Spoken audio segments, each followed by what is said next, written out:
ইবুলিস বেজি 200 printer cleaning করার জন্য ইবুলিস বেজি 200 এ ক্লিক করে রাইট বাটন ক্লিক করে প্রপার্টিসে ক্লিক করার পর একটি উইন্ডো ওপেন হবে। এই উইন্ডো থেকে এই ক্লিনিং অপশনে গিয়ে ক্লিনিং প্রসেস উইথ ক্লিনিং এখানে দেন স্টার্ট ক্লিনিং এ চাপতে হবে।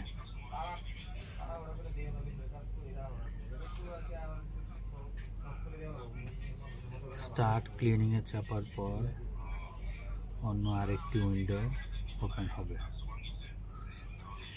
ওই উইন্ডোতে দেখতে পাবো আমরা ইনস্ট্রাকশনগুলো কিভাবে আমাদের ক্লিনিং করার জন্য কি কি ধাপ ফলো করতে হবে।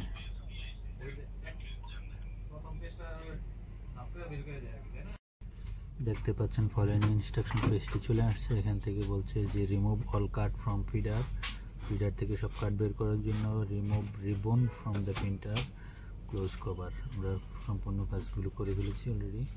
দেন নেক্সট এখানে বলছে যে কাটটি ক্লিনিং কাটটি রিমুভ করার জন্য দেন এখানে বলছে যে এখানে নেক্সটে যখন আমরা ক্লিক করবো তখন এই লাইটটি ব্লিঙ্কিং করতে থাকবে।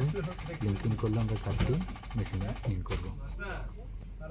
আমি ক্লিক করেছি, দেখতে পাচ্ছেন ব্লিঙ্কিং করছে। আমরা এখানে কাটটি আমরা একবার ব্যবহার করেছি, পুনরায় আবার দিচ্ছি আপনাদের দেখানোর জন্য। হচ্ছে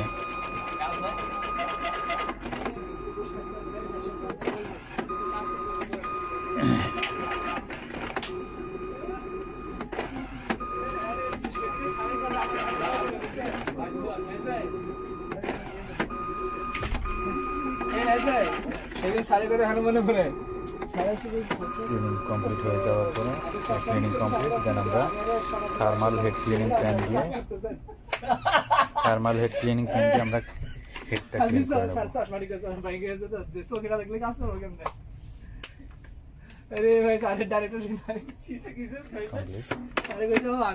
নেব।